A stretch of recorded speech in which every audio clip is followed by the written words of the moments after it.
have an aging dog. People should tune in to learn more about the mental and emotional health of their pet. So if you get Botox, they can't. Is it best to consult with the vet? 8 out of 10 dogs feel fear in the veterinary clinic. I'm glad I control airplanes. How you feed raw food and how it's made. If their poop looks funky in the garden, something's up. In my experience, 9 times out of 10, when pets are responding aggressively, it's usually self-protectively. How does that work? Do they put it through the bum? Yeah, be really mindful who you let into your pet's life. Girls just want to have fun. Yes! Do pets also have intolerances like humans? They find it harder to sit as they get older. As a child, I don't think I spoke first. I think I barked. Oh my God, the vet's here. Floor is yours. Oh my God, it's such a big topic.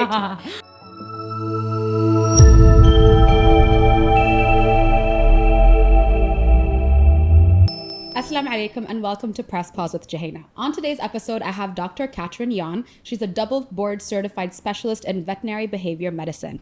Welcome. Thank you. And you're also one of the 10 that specialize in this worldwide, right? So no, I'm one of 10 that's double boarded. So we have probably about 130 in the US and probably about 40 in Europe. Mm-hmm. But of those of us that have done both qualifications, we're probably about 8, something like that in the world. Yeah. Wow. Yeah, that's awesome. So before we dive in, can you tell people why they should tune into this episode and what you feel they can take away from this?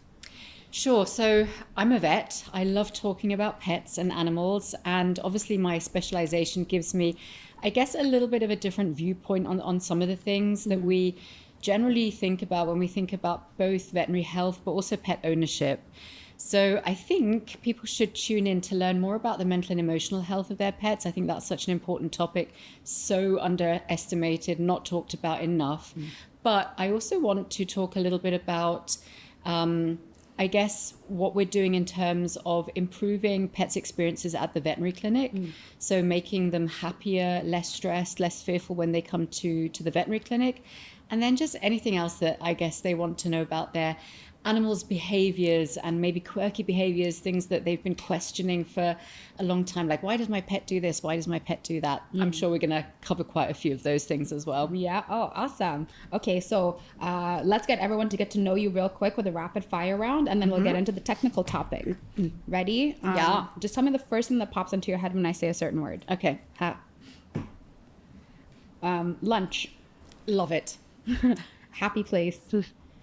Home. Car. Porsche. A person. My dad. Guilty pleasure. Yeah. Cheese and crackers. Ooh, yes. Book. Dare to lead. A day of the week. I'm going to say Sunday. Song. Oh my God. Girls just want to have fun. Yes, I love that. Destination. Bali. Animal. Cat. Emoji. Happy. Year. 1974. Oh, okay. Phone application. Voxer recently. Vox? Like Voxer. What's that? It's like a messaging app. Oh, okay, Yeah. all right. Oh, like baby WhatsApp. Baby WhatsApp, yeah. Okay. Oh, awesome. Okay, so thank you so much for that. I hope you're feeling warmed up, pun intended. Huh? Okay, so can you tell us more about what double certified means? And I know that you had to do a really big study and work with so many different pets. So I'll leave it to you to tell us all about that. Yeah, so to become board certified, you have to do what's called a residency. And a residency is basically a medical specialization program. Normally, these are done at universities or big teaching hospitals where you have a lot of other specialists already working there. But for behavior medicine, because there aren't that many kind of traditional residencies around, I was able to do what's called a non-traditional residency, which meant that I was able to stay in my practice in Abu Dhabi and still work from the UAE. I had to go and spend some time with my 2 mentors. So it was quite an involved program. It took me in the end 5 years. So usually residencies take around 3 years, but mine took about 5 years. And so during the residency, you have to see 400 clinical cases. You have to do an original research project. You have to tick off so many other things, programs you have to do. And at the end of all of that, you get the pleasure of sitting a really big exam.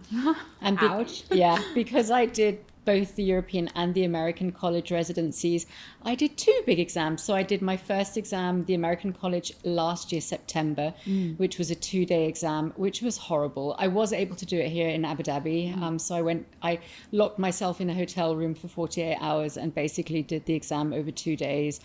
And it was hardcore. It was, pretty tough. And then the second exam was the European college exam. And I flew to Vienna to do that. And that was a 3-day exam. So 2.5 days with like 5 sections to it. Wow. Yeah, so that's what becoming board certified means. But it doesn't mean that I'm a specialist now. And obviously everything that you learn in those 5 years is so, it's invaluable. Not just the cases you see, but also the spending the time with other specialists, with your mentors. It really elevates the way that you practice veterinary medicine as a whole, but then obviously the speciality is the area that you focus in. Yeah, like growing up, my mom's a vet. So you mentioned that. She's been retired now, and I used to volunteer at her clinic. Yay. Well, at first it wasn't volunteering because she's like, you have to build a work ethic. She'd drag me there. I'm like, I just want to hang out with my friends on the weekend. So I would go there, and I remember she labeled me as TLC specialist, so tender and loving care. I have to go and just like sit and play with the animals, and it also taught me people skills and things like that. But in all this time, there was never really a label for thinking about the pets and what they feel and what they're experiencing. And, we all know like the injection's going to pinch, or post surgery, how they're going to recover. But it's the first time I've ever heard anything like this. And I have an aging dog, so I'm just like, you came into my life at the right time. So also, can you tell us more about your veterinary clinic as well as Trinity Vet Behavior? Yeah, sure. So my bricks and mortar veterinary clinic is the German veterinary clinic, which is based in Abu Dhabi. I established that in 2008. So we're 17 years old this year, which is mashallah. like crazy.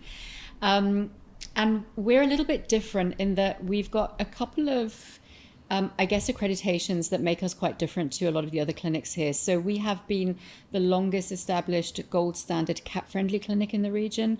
We're a fear-free certified practice, and we're also a zero pain practice.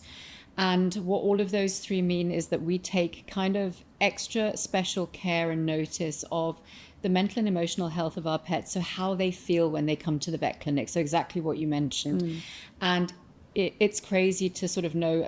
Research shows us that about 8 out of 10 dogs feel fear in the veterinary clinic, especially when they're put onto the examination table. And, and that's a lot. And for so many different reasons, that was something I wanted to change and do better.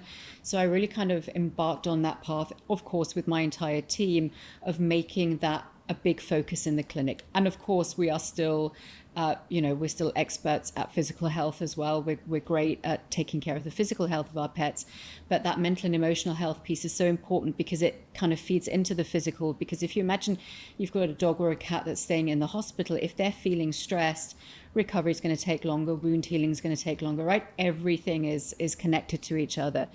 So that's what makes us a bit different, and it's something that we think about every single day. We think about how we can do things even better. The clinic's undergone like 1 million different changes in setup and rooms, and then we change this and then we change that, and then the research that comes out is also ever evolving. So as new information comes to light, we implement that. So zero pain, for example, right? We've recently understood how important pain management is to our pets. Of course, post-operatively, intraoperatively, that kind of acute thing, but also chronic pain, which is something that's massively overlooked. And that plays into my behavior work as well, because a lot of behavior and pain are correlated and interconnected as well. Yeah, exactly. That's why I remember even growing up, the owners would warn us and say, oh no, they snap at everyone. And then we realized they were literally just in pain. Right. And then once we solved that problem, the demeanor of the pet changed completely. And when they were in pain, it's covered up now, but I have a cut from a Chihuahua that jumped up and bit me on my mouth, and she hung on me. I was like, wow, that is, like I have so many scars. I'm like, I also need pain management. So seeing it firsthand growing up, and then now we have 5 pets between the 2 apartments. Okay. So we've got 3 dogs downstairs, a bird and a cat. So I know you work with different species as well. So I'm definitely going to pick your brain about all that. Yeah. So one of the things that I was considering as a paw rent, you know, PAW, was the raw diet, right? And I remember when I asked you about it, I didn't expect your response because everyone's like, oh, well, animals shouldn't be eating kibbles and things like that. So tell us about the raw diet and what diet you would recommend for pets. Yeah. I mean, there's so much controversy around diet, I think, in general. I think raw diet is a big one because I think it can be really easy for us as humans to kind of think that that's a very natural way for animals to eat. But if you think about kind of the way, I guess, that dogs and cats do eat, they're very much scavengers. Both of them, cats are hunters, so they consume the entirety of their prey, especially cats, for example. So I think it's a little bit more complex than saying, you know, raw is a natural way of feeding. And then raw food also comes with a number of different challenges. One of them is some medical conditions can be exacerbated by raw diet. So some heart diseases in particular are things that have been associated with raw diet feeding. And then from a behavior perspective, there are a few papers in the literature that actually correlate aggressive behaviors with raw feeding, and that was tracked down to the fact that when you feed raw, oftentimes the whole animal is incorporated into that raw food, and that includes all the different glands and things that are within that animal. And so the thyroid gland is a gland that can sometimes also be in that raw food, and we know that if animals consume thyroid hormones through eating thyroid glands, that can cause them to perhaps display behaviors that are associated with aggressive behaviors because they're essentially consuming thyroid hormones. And if you have too many thyroid hormones circulating around, then that can cause changes in behavior. So there are a few things. Then there's also the public health concerns. So we know that obviously if you feed raw food, there's a higher risk of bacteria and other pathogens being in that food. Some of them can only be destroyed with heat. So even if that meat is frozen, there's not always a guarantee that those pathogens can be killed or eliminated. So that can be risky, and especially if you as well as a person are handling the raw food, that can be transmitted then as well as the animals that are consuming the food. So there are a few things to consider, especially I guess you need to be very, very careful how you feed raw food and how it's made. So those are some of my concerns, I guess. And then the question, I guess, around what would be my recommendation, it's always to do with feeding a complete and balanced diet, both from a macronutrient as well as a micronutrient point of view. And a really good way of doing that is feeding a really high quality kibble. They are designed for that, to be nutritionally complete, but they're also designed for life stage, health, whether you're feeding a puppy or a senior dog. So like your senior dog, for example, the requirements change as dogs and cats age and change their life stage. So that's something really important to take into consideration as well. And is it, I'm assuming the answer is yes, but just to double check, is it best to consult with the vet for your dog or any pet of any species, what that diet should be based on blood work that comes back or everything? 100%. Okay, yeah. All right. And maybe also other disease processes that pets may have. We've got so many great veterinary diets that actually are targeted to disease. So for example, if your pet is prone to dental disease, for example, right, there are a number of dental diets on the market that can actually help prevent deterioration of dental disease and so many others. So yeah, it's really, really important to consult your vet in these cases. Yeah, because I remember in summer, all the cats would get UTIs because they're not drinking enough water. Exactly. So there's a urinary tract diet. Yeah. Oh, I just remember that now. I haven't thought about that since I was like 16 years old. Because I remember in school, someone came to me and they're like, "Oh, something's wrong with my cat. Can I talk to your mom about it?" I was like, "Sure." So we're like sending her a voice note at school, and then I was like, "She's gonna recommend this kibble, this food, this water, and it needs to flow, la la la la." And they're like, yeah, but I want to hear from your mom. And then my mom will send the message back because I absorbed so much in the clinic. She was actually grooming me to become a vet. And I was like, that's too many years of hard work. And then when you mentioned 3-day exams and you did 5 days of exams now to like, I was like, yeah, I'm glad I control airplanes. So yeah, oh, that's awesome. And also, we were talking about the gut-brain axis. Yeah. So speaking about diet and how that affects the brain, I feel people who are conscious of that as human beings for themselves, and because the wellness era is in right now. I've never thought about that from the pet perspective. All I know is if their poop looks funky in the garden, something's up. Right. So can you tell us more about that? Yeah, definitely. And it's a massive growing area in veterinary medicine as well, is the gut-brain axis, and that whole, again, that interrelationship between physical health and mental and emotional health.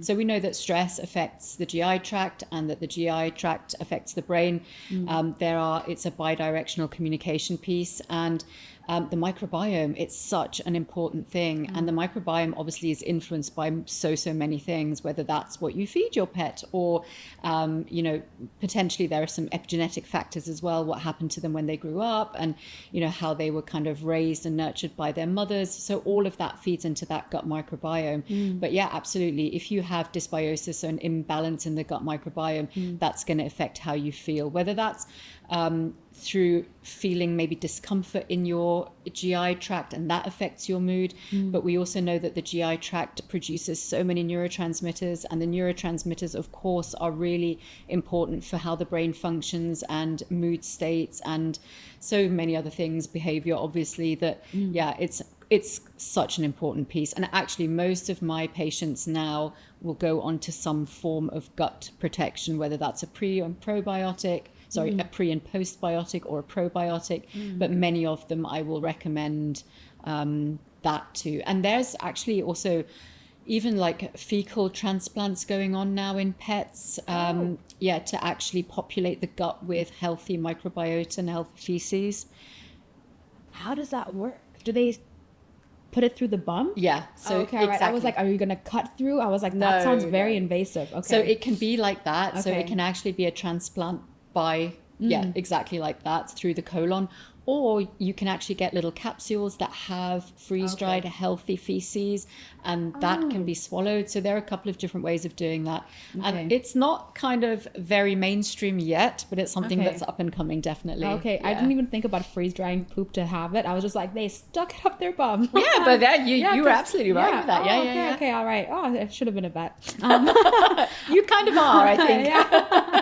Oh, that's awesome. Okay, well, not for the pets, but so how did they get the poop? So is it from a specific, can it be like interspecies? So like, let's say there's like a really good cow somewhere, and then their poop gut microbiome is what's going to be good for a dog in the UAE. Like, I don't know. No, I think it's species to species. So it's species specific, but you look for a very healthy member of that species that has a very sort of healthy GI tract. You can even actually look at the gut microbiome these days and break it down and determine what are the individual kind of components of that microbiota, and those are the ones that are then chosen as the donors to harvest from.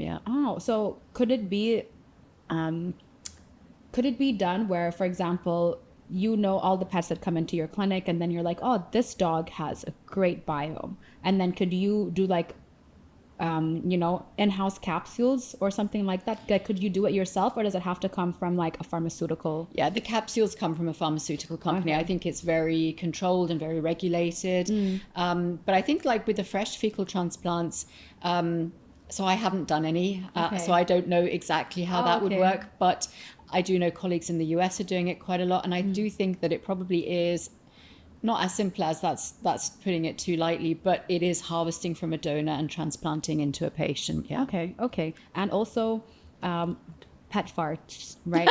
I have a French bulldog. Yeah. And I've had him since he was a couple months old. They said he was 6 months, wink, wink, but there's no way. And he's lived, in my opinion, out of the three of my dogs, the least traumatic and the best life. He's had the gourmet kibbles, everything, but his farts, what? How? So is it a breed thing? Can the smell of your pet's farts let you know that something's wrong with their GI tract? Because sometimes I'm sat on the couch and I'm like, ew. And I'm like, there's something not right in there. So, but then I noticed like when I met other Frenchie parents, they're just like, yeah, ew. Like it's so is it a breed thing? It's a good question. I don't know the actual answer to that. Okay. I'm not sure whether it's a breed thing. I would say it's an individual thing, probably. Okay. And I do think, yeah, if there's a lot of gas and a lot of bloating, then there's probably something going on, right? It's Okay. the same as with us humans. Okay. There's probably, again, something going on with the gut microbiome where either there are too many bacteria that are causing like fermentation and gas production, or maybe some of the food items aren't being digested properly. Maybe there's not enough fiber in the diet. Like there's so much that it could be. But yeah, if your dog has smelly farts, or your cat, although that's less common, then I would probably be thinking about, what am I feeding, and could I be optimizing that? And then some individuals also have hypersensitivities or even inflammatory bowel disease. So there are lots of GI diseases that can also cause bloating. Do pets also have intolerances like humans, like gluten and things? So not so much gluten, that's something that we haven't seen, but certainly a sensitivity to certain protein types.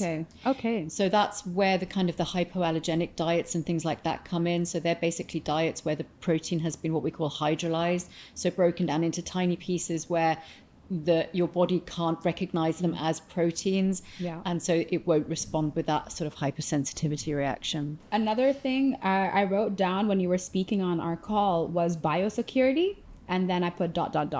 So what is that? I think that, didn't we speak about that in relation to the raw diet? Okay. That was kind of the whole thing about sort of public health and making sure that the raw diets are safe from not having any pathogens in their point of view. I think that was that piece. Okay. Yeah. Because I put it in and I was like, I need to double check what that is. Yeah. So now everyone also knows. And also with aging pets, what would be your advice? Not just specifically to dogs, so we're inclusive, but what can we do to prolong their lives as much as we can? And also, since your clinic is a fear-free space, what can we do if we're taking them not to your clinic, so what can we do to ease them, calm them down, and how can we take care of like aging pets? So this is probably one of my favorite questions ever, because I have a real soft spot for senior healthcare and aging pets. And so on the one hand, we have the physical health aspect, right? We know that as pets age, things are going to creep up, potentially like osteoarthritis, maybe other sources of chronic pain. We want to make sure that we're taking care of their oral health, their GI health, as we've spoken about. And vet checks start to get more important as they get older. So rather than having maybe an annual vet check, I would probably recommend every 6 months, something like that. Maybe more frequent blood work to catch any of those early signs of disease. So in cats and dogs, but in cats even more so, that potentially might be kidney disease. So we can run blood tests where we can kind of see early markers of kidney disease, for example. So those are some of the things from a physical health point of view. From a mental and emotional health point of view, cognitive dysfunction or cognitive decline is something that we're thinking about with our older pets. So basically doggy and pussycat dementia. And there are many ways in which we can prevent cognitive dysfunction or cognitive decline. And a healthy diet, bizarrely enough, is one of them. So there's one great study that shows having your pet on a healthy diet lifelong reduces the risk of them getting canine cognitive dysfunction by 2.8 times. Oh, wow. So almost threefold. So that's like crazy. And then making their lives as anxiety-free as possible, again, through their entire lives, will also affect longevity. So again, there's a study out there showing that pets that were less anxious throughout their lives lived longer. So addressing kind of all areas of health, not just as they start to get old, but right from the start, is going to ensure that they live longer, healthier lives.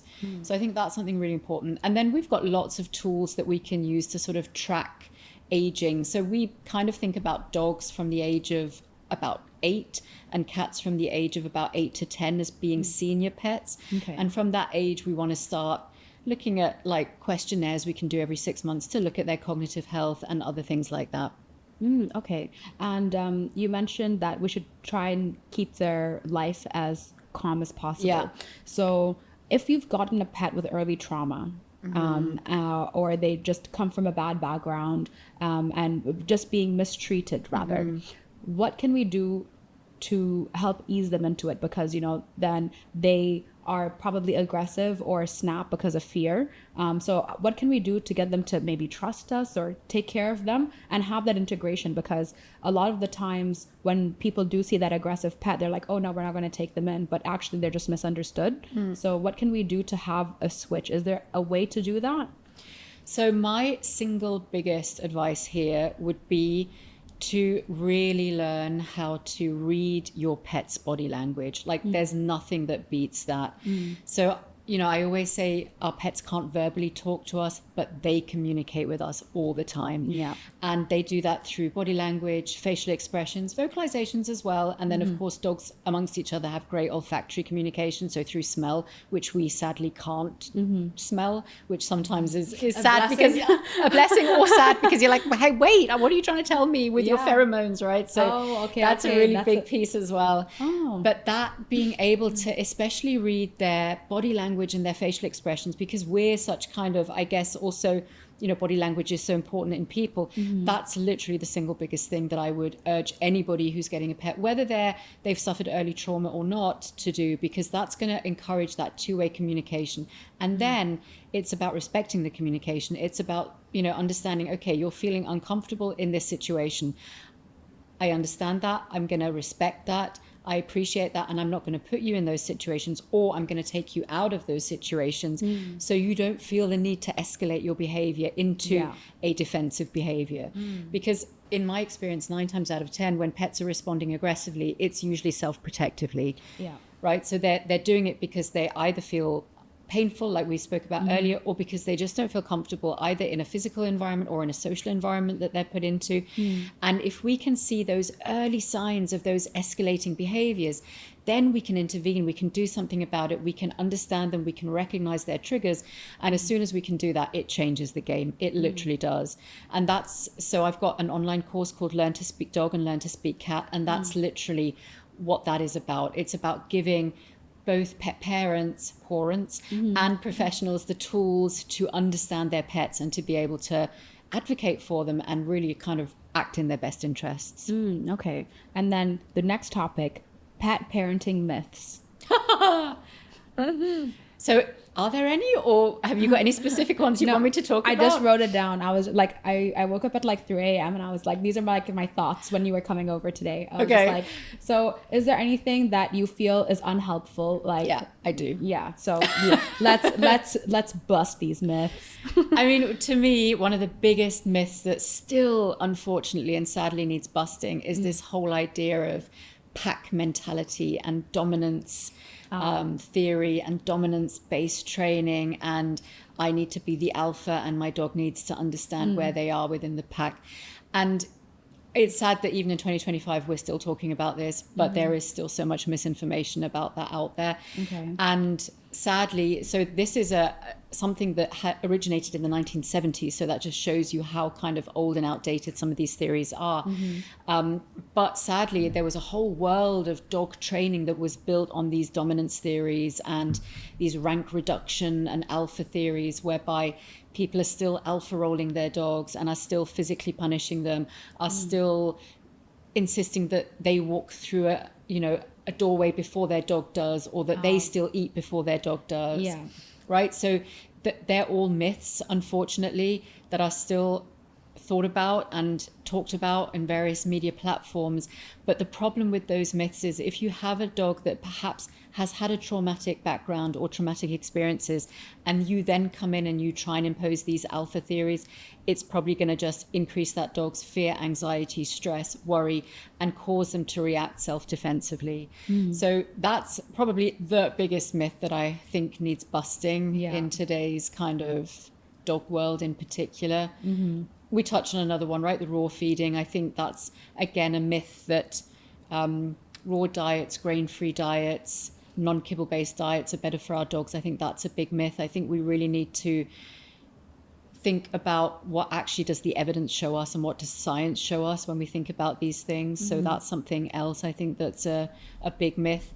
And then I think one of the other things I want to touch on, because I see so many cases that involves this, is the relationship that children have with their pets, right? Don't get me wrong. I think it can be a wonderful, enriching experience growing up with pets. I did, you know, many of us do, and we love that.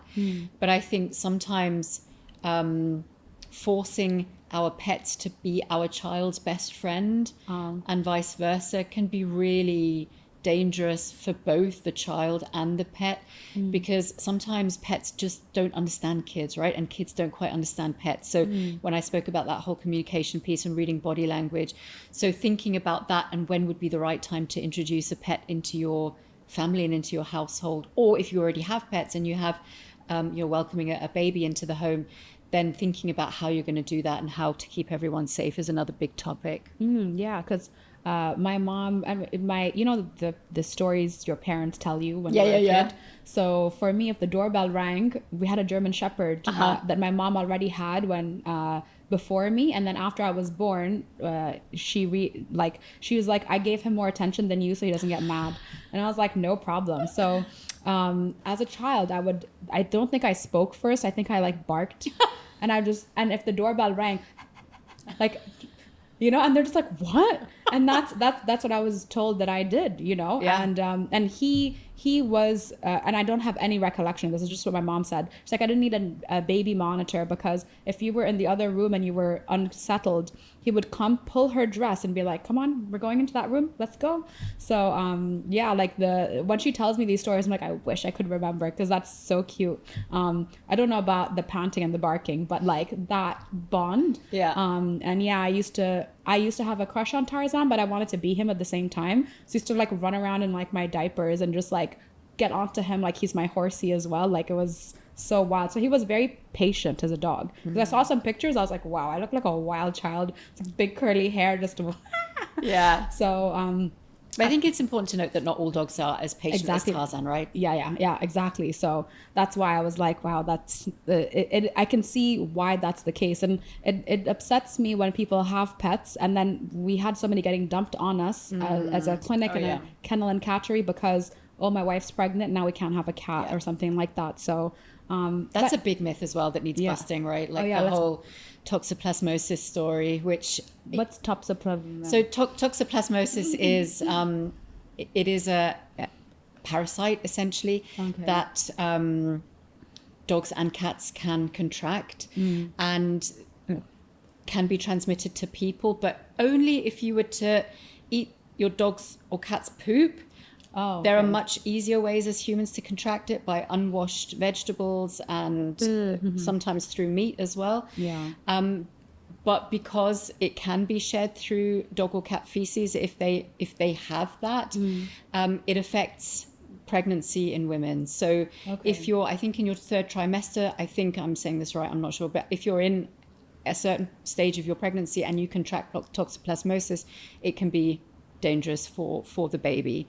And I think there's this huge myth and this massive fear that's built up around that, and the risk of actually contracting that from your pet is so low. You're much more likely to contract it, like I said, through unwashed salad, vegetables, things like that. But a lot of women, when they become pregnant, get told by their doctors to get rid of their dog or cat because of this myth. And that is a concern, especially in this region of the world. Yeah, exactly. And I saw it all the time growing up. Like at one point we had 17 pets we took into our house. We're not talking about the clinic, just the house. Okay, so the next question I have is about how to choose the right behaviorist or trainer when people are looking to do that. Yeah, that's a great question. And I think one of the things I always think about is be really mindful who you let into your pet's life, whether that's a dog or a horse or a cat, whatever it is. Because any person that comes into that kind of sacred space and has influence on them, either because they're teaching them things or because they're interacting with them in some way, can either improve their mental and emotional health or, you know, not, or even cause harm or damage to them. So I think there are a few things. We kind of touched on the alpha and dominance and all that sort of thing before. So if you're looking for a trainer or a behaviorist to work with you, I would always kind of ask about their methods, their methodologies, and if there's any sign of anything that's aversive or punishment based, right? Whether that's a shock collar or a choke collar or a slip leash collar or verbal reprimands or alpha rolling or anything like that, or, you know, showing them who's boss and you've got to kind of put them in their place, that would be a red flag for me. So any of that terminology of any of those words would be a problem. I would always ask, like, hey, can I come and watch you do a session? Either if they do group classes, can I come and watch? Or do you have any videos of you working with another client's pet? Can I see that? So I would ask to look at that and see if I feel comfortable with what I'm seeing. And if somebody says no, then that would be a bit of a red flag. Or if you're seeing any signs during that session that you're not comfortable with. And you know what's so funny is the most people that end up working with me have been through a number of different professionals before they come and see me. And so many times they'll say to me, well, this person told me to do XYZ and I wasn't really comfortable with it. It felt in my gut like it wasn't the right thing to do. But because this person is a professional and I was paying them for their advice and their expertise, I did it anyway. Right. And the thing that I always say is, if it doesn't feel right, if it doesn't sit right with you, then it's probably not right, or it's probably not right for you and your pets. So that's something to look out for, is like, what does your gut tell you? And then, of course, looking at their qualifications. So unfortunately, anyone can call themselves a dog trainer, right? Like, it's an unregulated profession. You can go away and do a 1 weekend course somewhere, get a certificate and call yourself a dog trainer. Or if you've grown up with dogs or you've worked with dogs, you know, privately with your own dogs, again, that doesn't make you a dog trainer. So having a kind of an educational background, and there are a couple of really great sort of institutes or I guess groups, you know, that educate dog trainers. So looking out for those and where that trainer maybe was educated, and also asking them, do you keep up with your education? Do you still go to courses? Do you still attend CPD yourself? You know, are you always educating yourself as the area changes? That's another big question to ask. So those would be kind of my main things. And then just kind of, what kind of person are they? Are they a kind, nice person? Are they somebody that you would feel comfortable letting into your pet's life? So those are some things. If I'm thinking about non-veterinary behaviorists, obviously those are some of the things that I would be looking for. And when I was looking to train the Frenchie, when I first got him as a puppy, every place that I called is like, you have to send him in for 2 weeks minimum. Oh my God. Yeah. And I was like, no, I just got him. Yeah, exactly. You know, so I opted for somebody to come to the house, and then we did positive reinforcement training and everything. Yeah. So that was super helpful. But in terms of they have to go there for 2 weeks. Yeah, so that's something that's known as board and train, right? It's a thing that, again, comes from the US. And I would not say that that's helpful, because especially you want them to be able to live in your home with you. And you, as the parent, also need to learn some of the things that you're wanting to teach, you know, whether that's through clicker training or positive reinforcement. And to me, it's always less about obedience. Of course, you can teach fun tricks, right? And those are always nice to have as part of your training.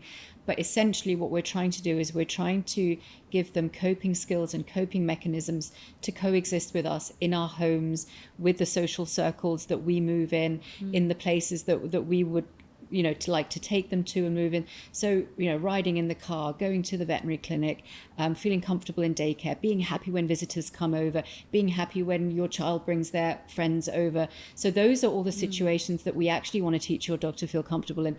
And that's going to be much more helpful than teaching them to be able to do a sit, right? Yeah. Exactly.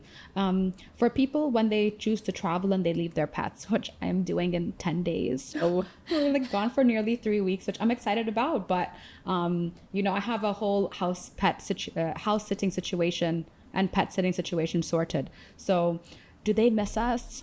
If we're gone for too long, do they know? Do they have a sense of time? This is the question. So do they miss us? Yes, I think they do. Do they have a sense of time? Not sure. Okay. Probably not. Like, I'm not entirely sure that they would be able to decipher between a week and maybe 3 weeks. Would 6 months be detrimental, right? Like leaving them for 3, 4, 5, 6 months, probably. Yeah. But that's maybe then more to do with changes in routine, and that's almost like they're then you're changing their whole sort of, I guess, social and environmental setup.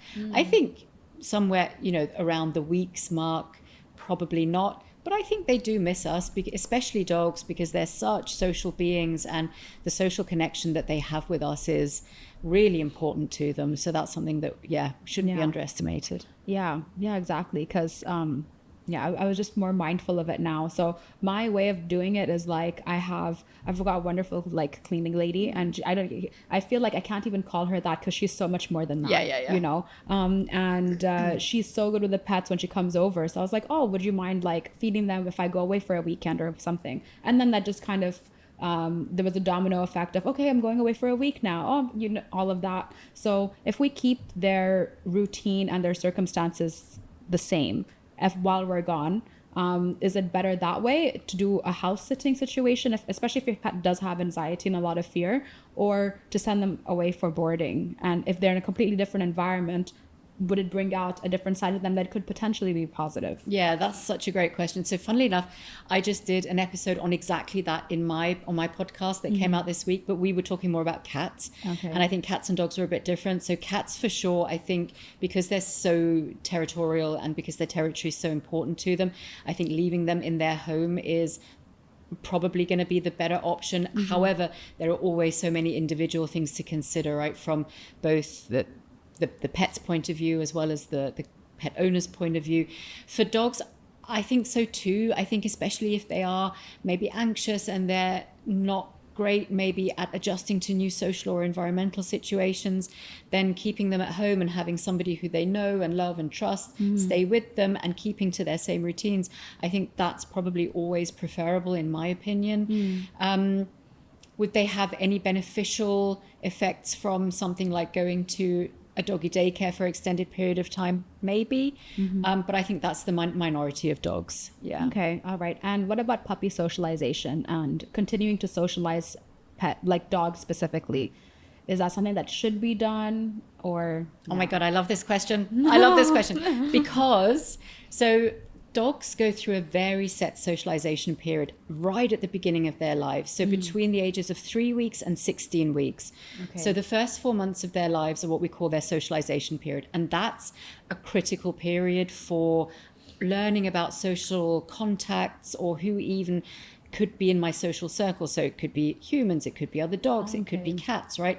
And so in that period, the learning is really strong and it really influences future behavior. So if they have positive experiences with kids and people and other dogs and cats in that time, it's more likely that throughout their lifetime, they're going to be more inclined to be positive around those groups. If they have lacking or negative experiences in the socialization period, then that might also be indicative that that might not be so great going forwards. However, when they're 4 months old, the socialization period is done. And everything that comes after that is not truly socialization anymore. It's just interactions with other dogs.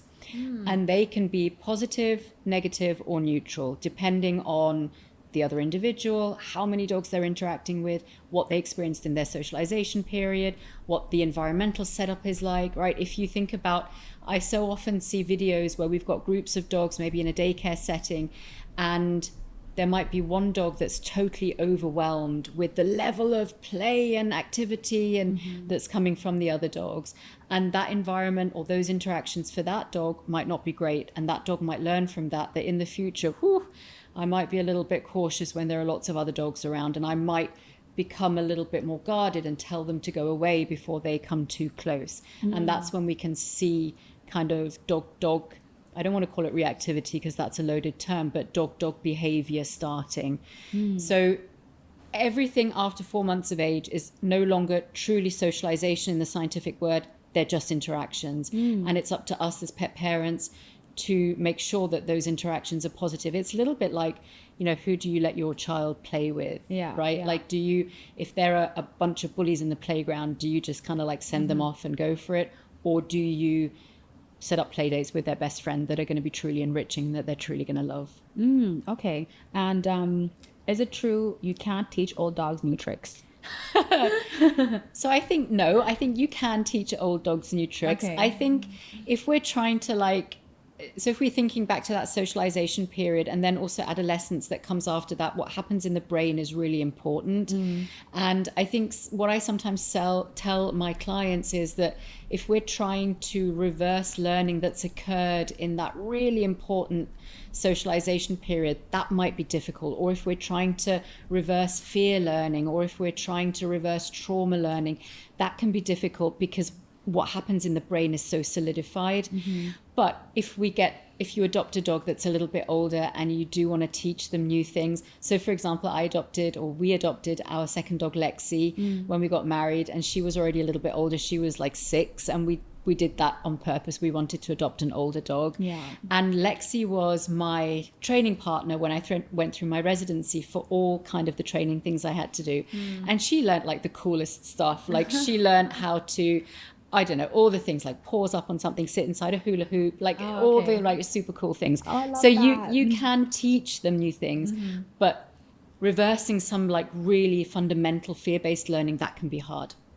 Okay. And you know, like when humans age, they're like, oh, yeah, like play Sudoku or do a crossword and alternate it. Is there anything we can do for pets, specifically dogs, and potentially doggy dementia? Yeah, absolutely. Okay. So I mean, there's so much we can do for doggy dementia. Like we could talk a whole hour just about that. But if we're kind of relating it to Sudoku and keeping the brain active and kind of solving puzzles, there's so much we can do. So there are lots of actual food puzzle toys and games and things that we can play. But even just, you know, so there's a really cool game that you can play where you have like 3 cups and you put a little treat underneath one of the cups, right? And then you move them around and then you come and ask the dog to like figure out which cup the treat is under.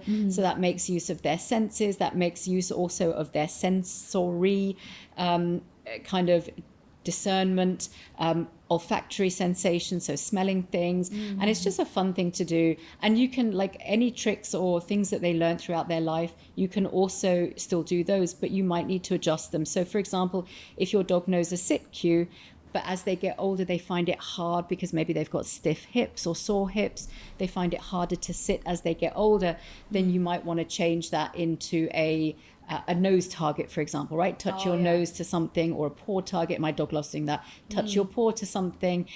So all those little things you can keep going. Oh, I love that. Yeah. So this, I don't know if there are 2 questions or they can be put into one. So emotional intelligence in animals, and can they pick up on your energy? Like, you know, if you're having a down day and then they just come and they're just like, we love you. Or am I just imagining it, you know? And also in terms of like, from a psychological perspective, you know, let's say somebody comes in and there is a human and there is an angry human, and then the dogs get agitated. Can it be the opposite, where there's a very calm human and there's a fearful pet, and then that person calms them down through their energy and their demeanor?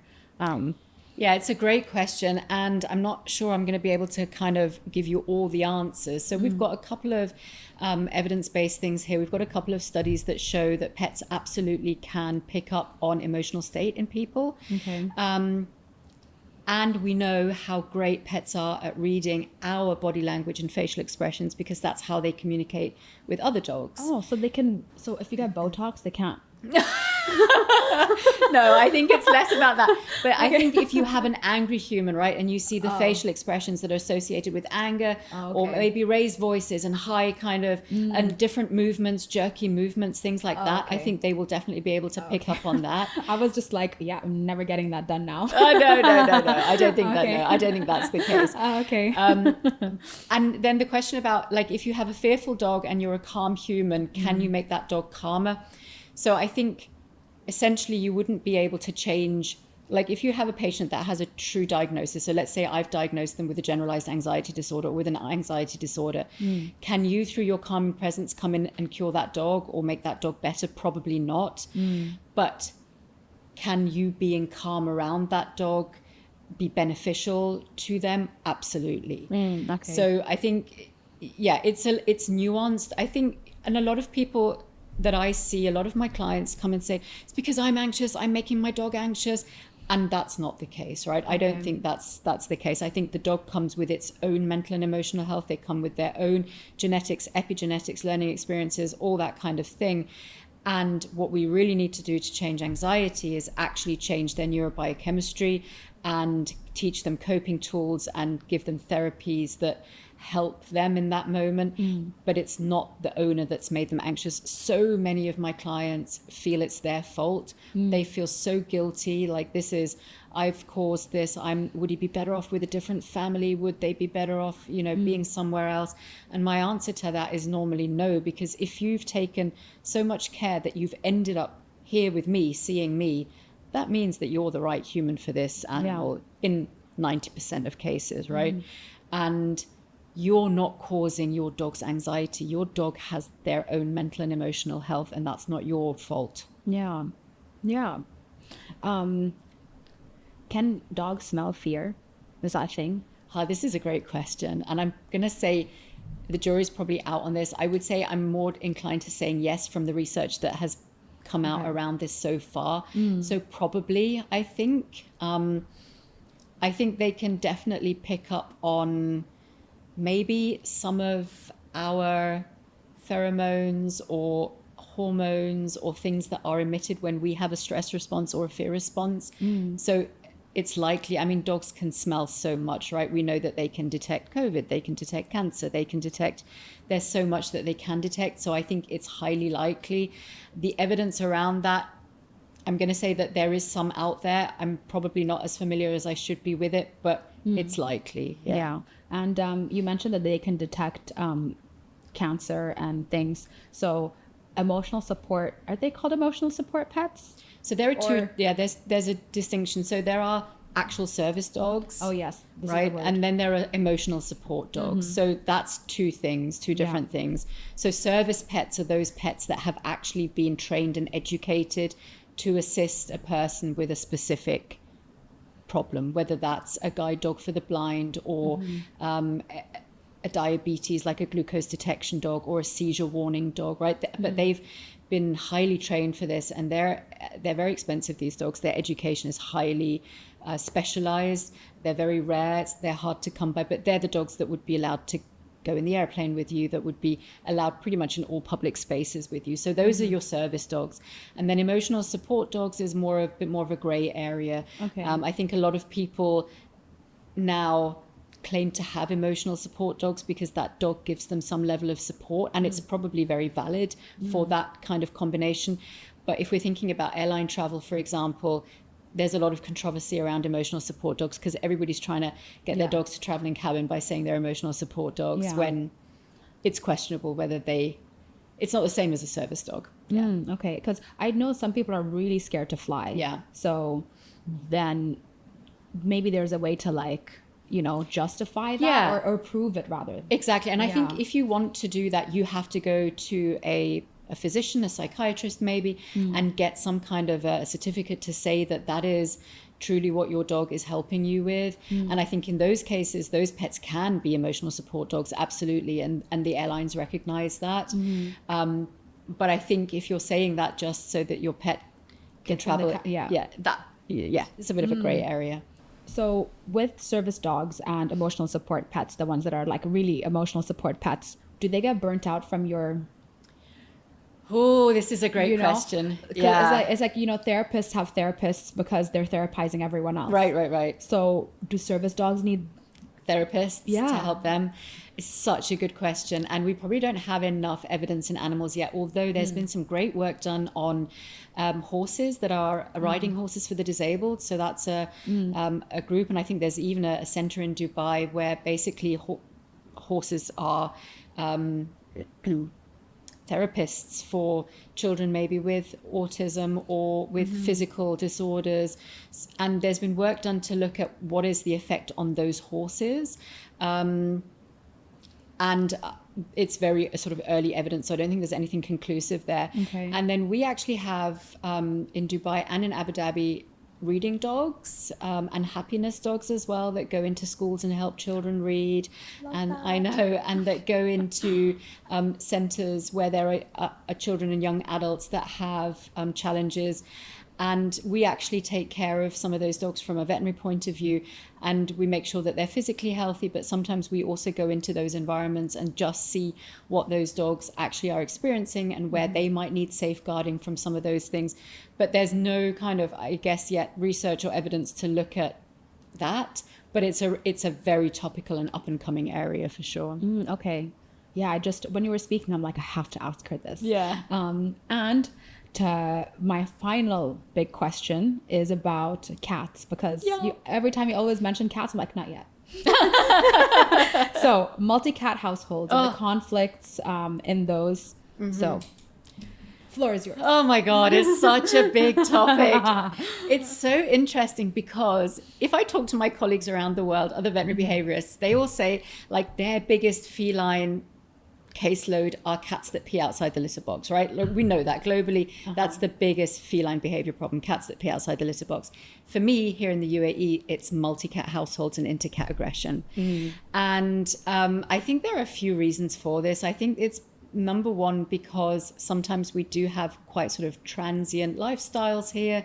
I think perhaps sometimes we come to the country and we want companionship, so we end up maybe getting a cat, and then one cat turns into two, and then there are lots of cats that are on the streets that all look like they need care and attention and loving homes, and all of a sudden we end up with many, many households that have multiple cats in them. And that's a problem for a number of reasons, and one of the biggest reasons is that cats are what we call a non-socially obligate species. So most of the other domestic pets we live with are socially obligate, so they live in groups, and their survival depends upon living in groups. So if you think about horses, if you think about maybe sheep, flock together, flee together, right? That whole thing. Even dogs, very much social creatures, need to live in groups. And then we have cats, who is your perfect solitary hunter, right? They are very much solitary by heritage. So the African wild cat is our domestic cat's ancestor, the ultimate like solitary cat. And that has passed on into our domestic cats a little bit. And so we have cats now that live with us domestically that are on this wide spectrum of being social butterflies, can coexist with other cats and can form groups with other cats, and some cats that simply can't tolerate other cats in their territories, near them, close to them. And so while cats absolutely can live in groups, we also get those that absolutely can't. And if you then put on top of that multiple cats living in a confined space, I've seen multiple cat households in apartments where there is a true kind of rigid, territory to that. And then we know that resources are so important to cats. So that's litter boxes, food areas, water areas, resting places, preferred resting spots, by windows, by exits, by entrances, that sort of thing. And then we have multiple cats in an environment and maybe not enough resources for everybody. You then have this spectrum of sociability. All cats are slightly different.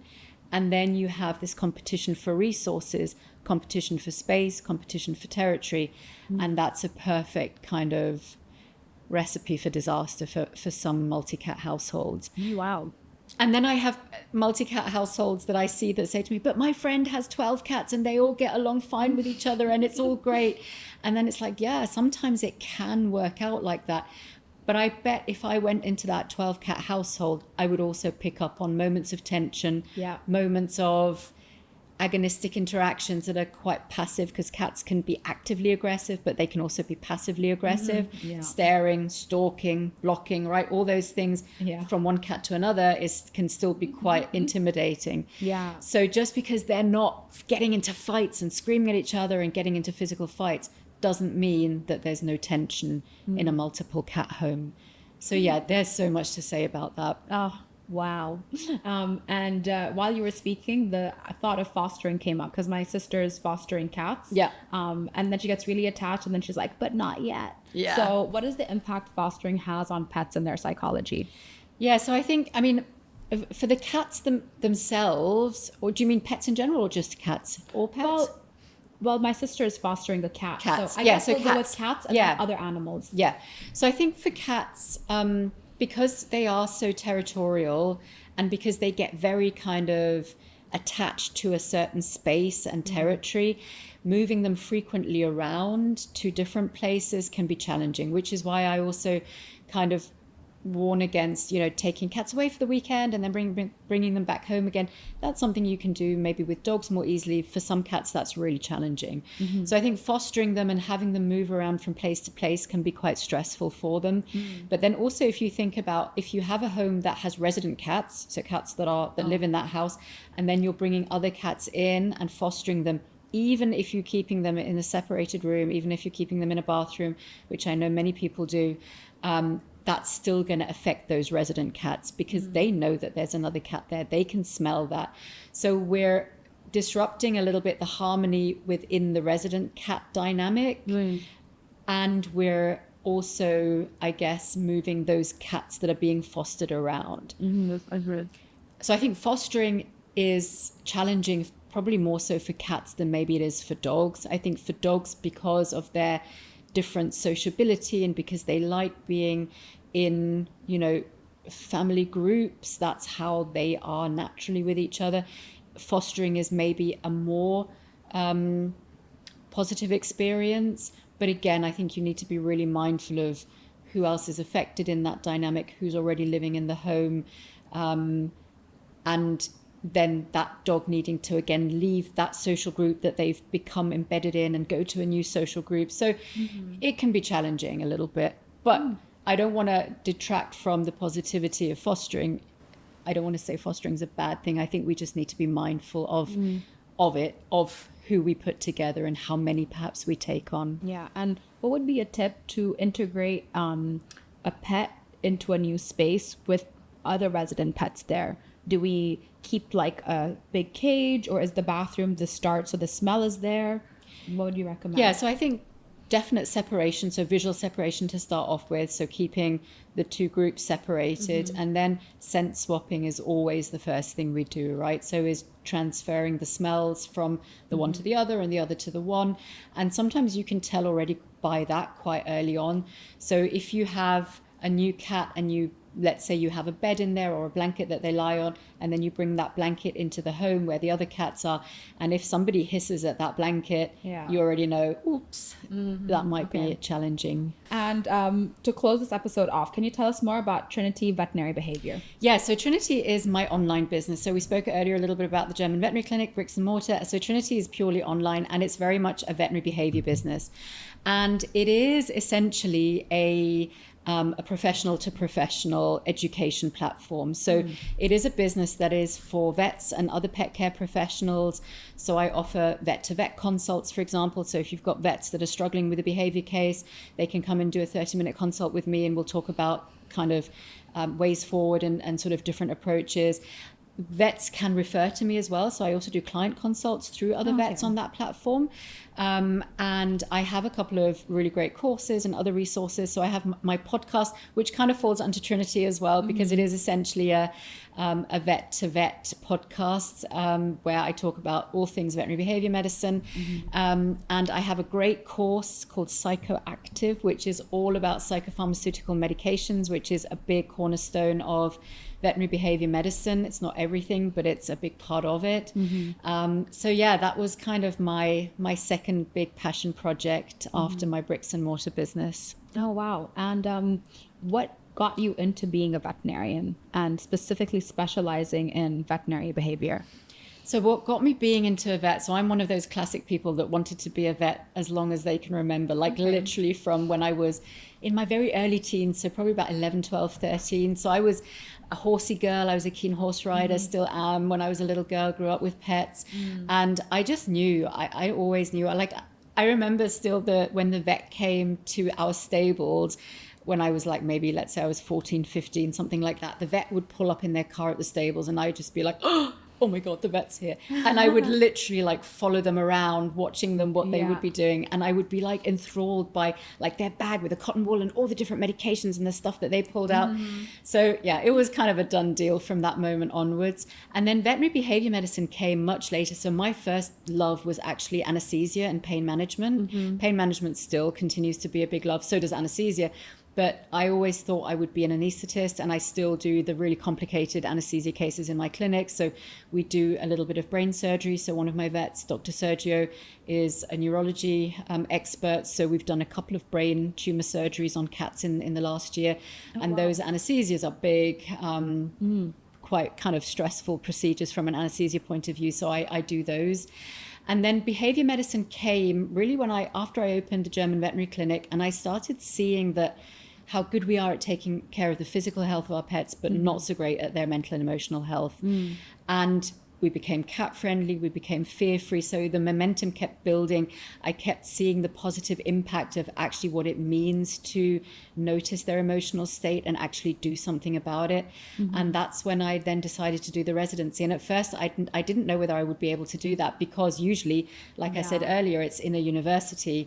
And then when I found that I could do this non-traditional path, I was like, that's it for me. I understand. And I love it. Yeah. Wow, that's awesome. And you have, mashallah, successful business, 17 years. Yeah. What tips would you give to people who are thinking of starting a business or who have a business, and to keep that momentum going? Yeah, it's a great question, because it's not always easy. Yeah.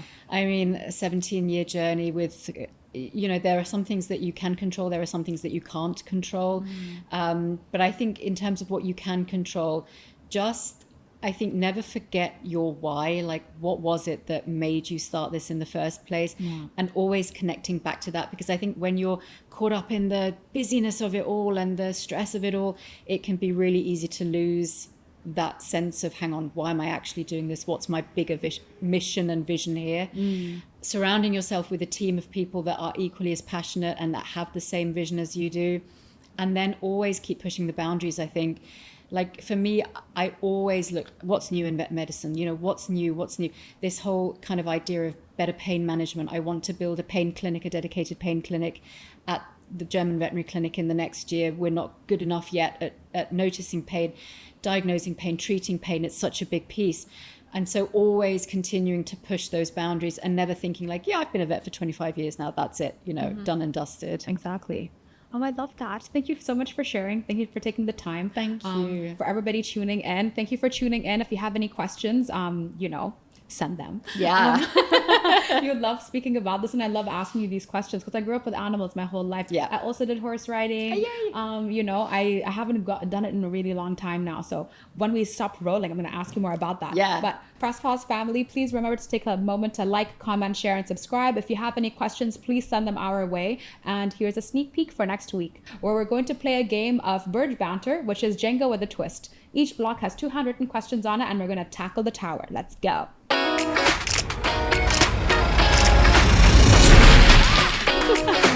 I could see it. It was... Humans need to work on their mental health, but pets too. Yeah, okay, let's start with that one. I used to always gaslight myself that I'm not smart. Have you ever had a nickname? What is it? What does it mean to you? The Lord has blessed me with a face card. It's funny, some people don't like their nicknames. This is your yeah, Jojo. Like, people just come to me like, Jojo, and I'm like, yes. I was 12. It is the time that I opened my clinic. So my name's Johanna in full, which means the beginning of new things.